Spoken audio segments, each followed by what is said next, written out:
Broadcasting from the business capital of the world, this is the Podcast Business News Network. I've said this before. Energy is everything. Everything is energy. We are energy.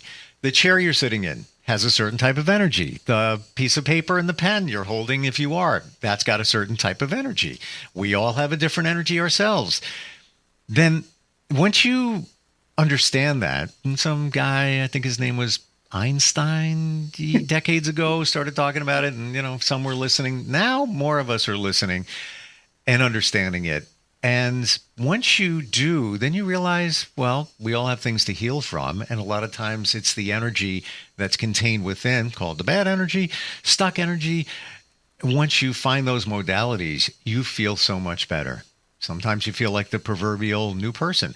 We're going to talk about energy healing today, and it all starts with a wonderful place in Maryland. They start with salt. It's a salt sanctuary of Maryland, but they offer so much more. And here's the woman that's behind it. La Stone is with us. How's it going? Hi, Steve. How are you today? Very well. You've got the best energy of anybody, that's for sure. Definitely high vibes going on over there. And you've got somebody with equally good energy joining us. Who's this? Yes, this is a member of our team. This is Mary Miller. She's been here with the Salt Sanctuary of Maryland for 5 years. Yeah. We're celebrating our 10-year anniversary, and we're so excited about today's topic because Mary is one of our energy healers here. Wow. Welcome, Mary. Okay, let's go there. Energy healing. What is that? I briefly explained it, but can we go in a little bit more depth? So I really love the way you began it because it's of the very basic understanding of really humanness is that we all think that we are this and this alone, this body, this personality. But the reality is that we are vibrational beings. So vibrational beings then is energy, and energy healing deals with any aspect of vibration that may be stuck or not moving correctly, or if you want to raise your vibration, to raise your level of consciousness, to raise your ease in the world and the things that are happening around you, then that's what energy work connects with. So let's talk about that. This vibration thing. And what is energy? It's a vibration that is being sent out. Even when we hear things, it's a vibration. That's how it goes through the sound and goes in our ear and then into our brain and everything. We want the highest vibration possible, correct? Yes. We want the highest vibration that we can handle at any given moment in time. Sometimes it's lower, sometimes it's higher. The physical body holds a lower vibration because it's a denser material. And the more you get into the higher levels of the human consciousness, of the human energy level, then the higher that vibration goes until you get to the levels where you are connecting with that which is divine in you, is an aspect of God, all that is, source.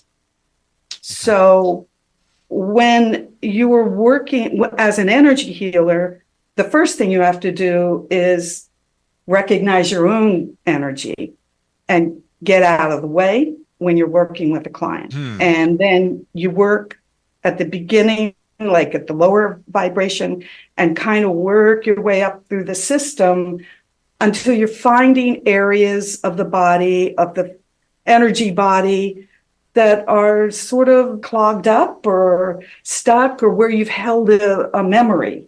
How can you tell? Every energy worker experiences it different ways. For me, I feel it. Like once I am in my highest place, I feel a denser feeling. I might feel something sticky. I might feel a little bit of pain going on, not in me, but in the field or the energy. Like, have you ever walked into a room and met somebody or seen somebody and it's like, ooh, prickly? It's their energy that they're putting out that you're responding to. Oh, sure. Like if you go to a party and You walk in and it just, I don't know, it doesn't feel like fun. Probably Right. the collective energy of everybody is lower. And that's one of those times where I got to come up with an excuse to get out of here. Or there's other times where you go to a party and it's like, yeah, that's just better than I thought. It just feels good. The Yeah. vibration's up. I've tested this and I do every once in a while. I'll go to the gym. And as I'm walking in, I'll say to myself, raise your vibration, bring it up, bring it up, bring it up high, positivity, just feeling good. I'm just bringing that up, bring that level up in my mind. People I see every day, don't know even who they are. They're just working out. After I do that, I will walk into the gym and it's a big gym, to get where I need to go. And people will pass me. Hey, how you doing? Hey, how's it going? Hey, I don't even know who Exactly. these people are. And they didn't do that previously. But when I walked in, and it's not like I'm walking with a smile on my face, Yeah. I just raise my vibration in my mind, and I think they're picking up on it. They are. I mean, we are animals, and we all know dogs and cats and animals respond to us in different ways. If you're having a really bad day and you're in a really funky mood and you come across an animal, they know it. They know what's going on. Oh, yeah. People think my dog just reads my mind, but no, they're reading your energy. They're responding to your energy. Yep. I always say there's no being better grounded, and that's something else we can get to in a second, Yes. than an animal, because especially your dog or cat. They got 4 feet, no shoes on, touching the ground 24/7, unless they're on your couch. And they have nothing else to do except eat, go to the bathroom, and be your friend. So they don't have a story. That's the other thing. They're not carrying their stories with them. Because they Like live in the moment. Exactly. We carry our stories. They're so precious to us. Oh, I was wounded. And yes, those things are true. But the reality is that with an animal, if they come into a situation where they're traumatized, they shake it off and they move on. It's done. That's you know what? I've started noticing that in the past year and change. And when my dog comes in, the first thing he does, he shakes. And I used to think, oh, maybe his fur is matted from being outside. No, he's shaking off the energy from the outside, transitioning into the inside. Exactly. Exactly. Yeah. And if you've ever had a pet that was sick and you know that they've got some serious illness, they don't have that story. They just don't feel well in the moment. When they feel better, then they're not carrying around the fact that, oh my goodness, I've got this horrible disease or whatever it is. They just live with the moment of how they feel. Yep. It's so true. That was my biggest wake up, by the way, I'm going to share with you. In my journey, this was about 4 years ago, had some changes in my life. Things were different. Met somebody immediately, like they showed up for a reason. And they said to me, why don't you ever live in the moment? And I'm like, I don't know what you're talking about. And I'm like, why don't you ever? You're thinking about the past. You're thinking about the future. You're not living now. It took me weeks to figure that out. And then I'm going to say, because I was new to that, months to put it into action. But that's what was an issue in my life. And it is, I think, for almost everybody, that if you slice this second right here, right now, here we go, 1 second, everything's great. There's no problems. Everything's fantastic. And I guess maybe that's where we get into the spiritualism side of this whole energy topic today. Yes, and it also connects with groundedness too, because one of the things we learned at the Brennan School was a lot of people think raising your vibration means, you go up the scale, but the reality was that the real safety, the feeling of safety is in the more grounded you are in your being. The more then you can raise your vibration, and then the bigger you get in your consciousness level. Is you've got to be here and now in the moment in your body, which is a sacred space, and also then expand out. And that's when people respond to you, when your energy is expanding out and it's not in a distorted place. It's a very, I'm here, I know who I am. I'm good. In this moment, I'm safe. Therefore, that's what I put into the world. So self-awareness, it sounds like, is at the root of you, meaning any of us, having the energy first within, like you said. You have to check your own energy before Yes. you can provide energy healing, unblocking to other people. But it's that self-awareness. So if we're just buzzing all over the place and trying to be and pour, but we're not grounded, Right. we're not getting it. No, we're not getting, no, we're out here somewhere, which is all fine and well. But if you're not connecting it to here, which is what we are here. This earth is a sacred space. It is an entity of energy of its own. And there is a purpose to be here. And that purpose is to be here. So as you wander off into the nether regions, then you are not fully encompassing you. And that's what people respond to. And yourself, you feel safe, you feel good, then you're connected to your knowingness. I realize something what here. happens. When we talk about grounding, and I never put this together until you just mentioned it, that the spiritualism and, the vibes that we put out, the vibration, we always want to be in high vibration. Electricity is vibration. There's a thing called alternating current, AC, comes out of the wall. What's going on there is a vibration, and it's alternating the vibration. That wall outlet is grounded, goes to the ground. And interestingly, if you think of it this way, we're energy, i.e. vibration, and for us to operate the best way possible, we need to be grounded. Again, how do you do that? Walk outside. Don't laugh, hug a tree. That's I'm a big hugger. I'm a big tree hugger. Yeah. But what does that do? Hugging a tree, I know it's helping to ground you, but I've heard the term and it seems like a frivolous thing, but what's the meaning? Like, what's the value? Well, for me, when I do it, I'm touching the tree. And the thing about the tree is, it is tree. It just is tree. It's nothing else. It's going nowhere. It has no story. It is the ultimate being. It's a being. And it is solid. Yeah. And you feel that. Yeah. And then when you open yourself up and you're relating to the tree in a quiet place, then it's emanating you beingness. So it just brings you right.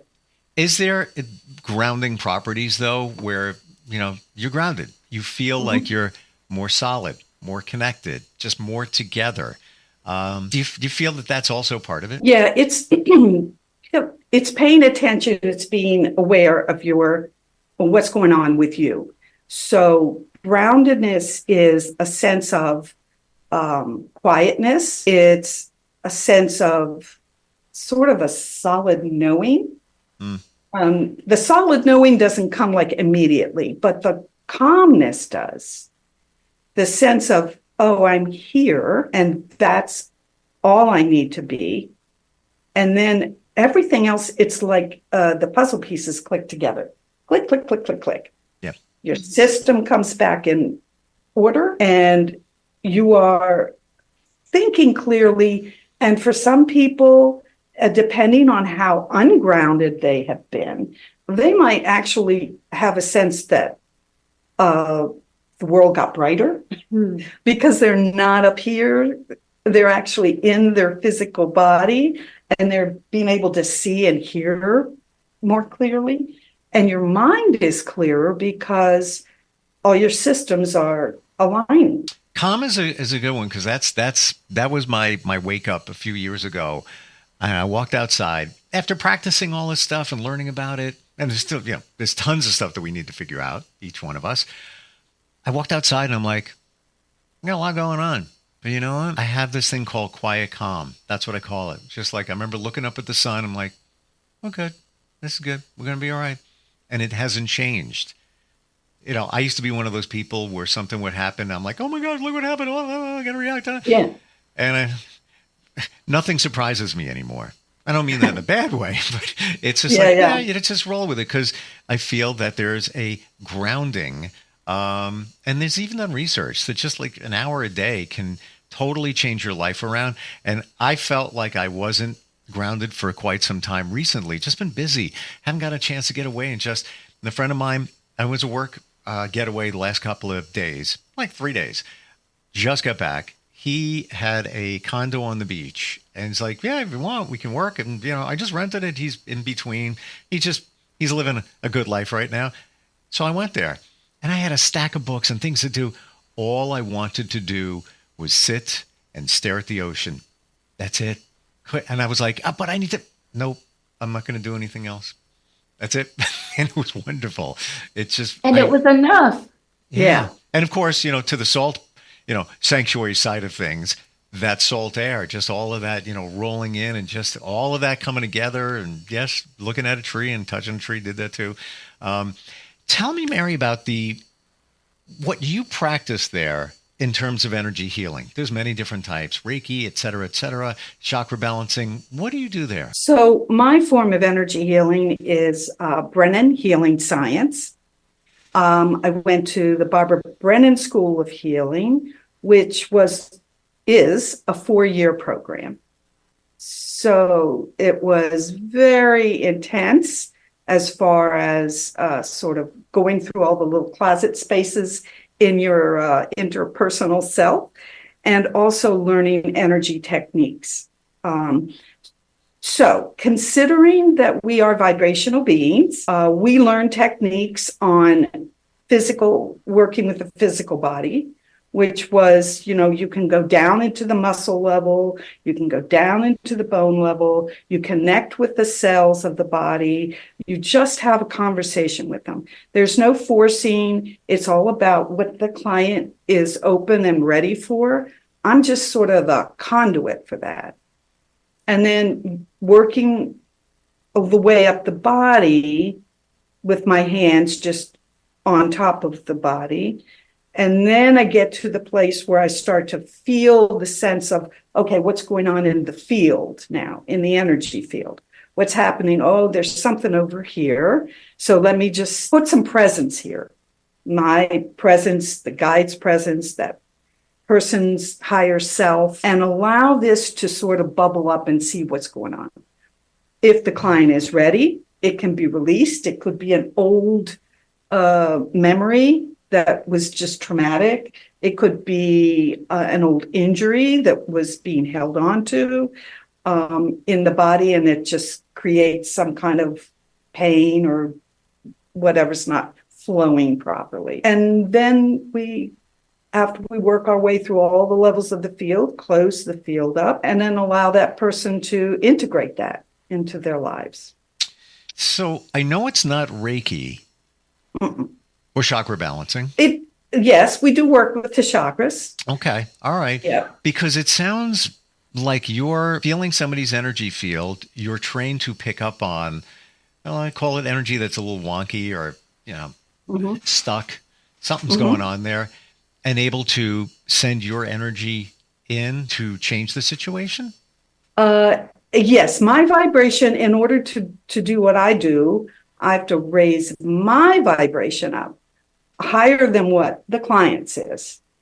And then I also depend upon guidance, which is higher guidance. So I call it my higher self, also the client's higher self. And all of us come with an entourage, if you will, of higher beings and spiritual sources.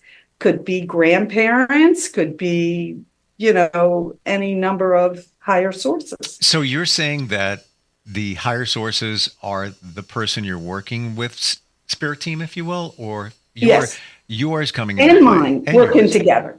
Right. And mine too. So my teachers, my guides, their teachers, their guides, any and all spiritual beings of higher level, I invite in. And then I'm kind of led by, oh, there's something over here. What could this be? Maybe I don't need to know it. Maybe I do.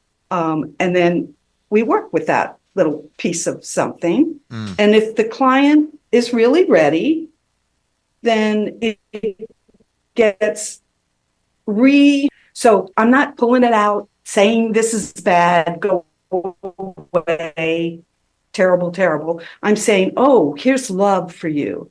This is love. This is higher vibration. We're reintroducing you into higher vibration. This part of you that got stuck. We just want you to come back to the fold, if you will.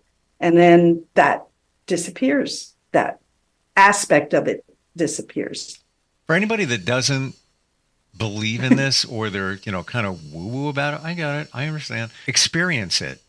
Now, your exact modality, Mary, I've never experienced, but I've had Reiki sessions, I have chakra balancing, all of it. It's energy related. And I can say this, every single time I felt lighter, more clarity, a difference. And I know it's not in my head. I know there's something there because as I've understood it, it gets down to the cellular level. Stuff you're dealing with, the stuck energy, relationships, there's stuff going on. We all have stuff going on. It goes deep into your body. And now you're walking around and it's all stuck. So yes. time to clear it out. Steve, can I mention, there's a book that I recently read called When the Body Says No. And it connects with a healing massage that I had once, which opened my eyes to the fact that our bodies remember. Oh, yeah. And so we repress things, bad experiences, or just things that we keep moving through the world, but our body remembers. Cellular.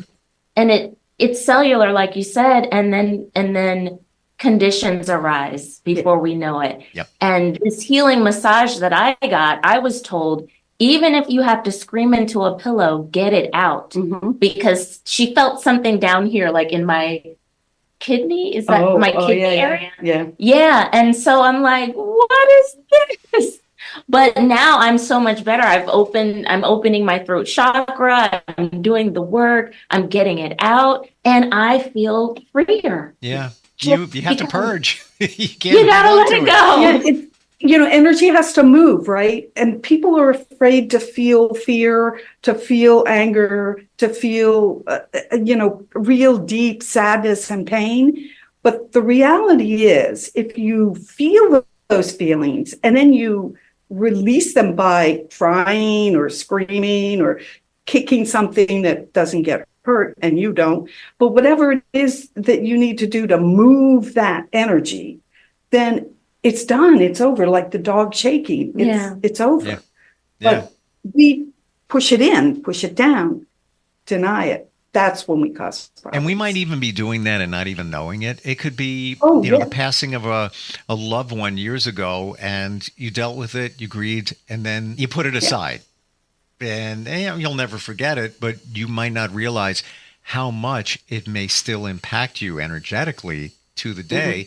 And until that is all cleared out, you're just going to be carrying it with you, and circumstances come up, might not even be related to that, but you still feel like you're just not moving forward. You don't feel calm, dealing with stress all the time. How do we, if somebody, I know you service the, in and around is it Elkridge? Yeah, Elkridge, Maryland, the DMV. Gotcha. Okay. Best way to find you if somebody even wants to talk to Mary and kind of figure this energy thing out? Yeah, give us a call, area code 410-799-7699, or visit us online at saltsanctuarymd.com. You could also send an email to info@saltsanctuarymd.com. And final question, Mary, can you do any of this virtually if somebody's not in the Maryland area? Yes.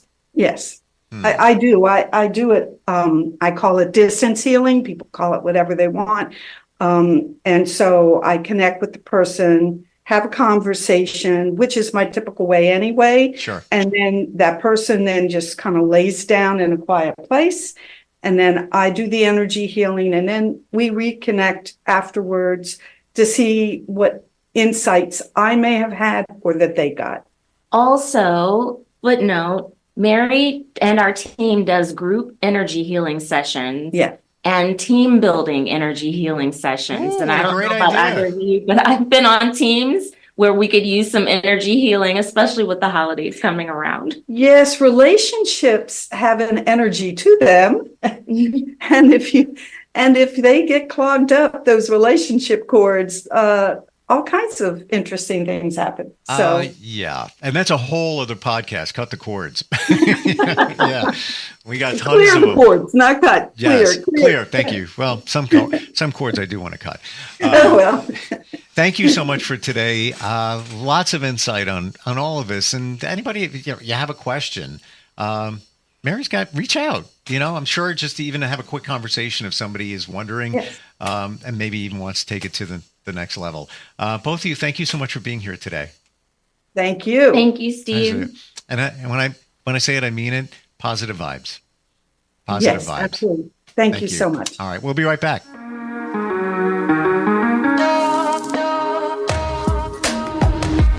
Broadcasting from the business capital of the world, this is the Podcast Business News Network.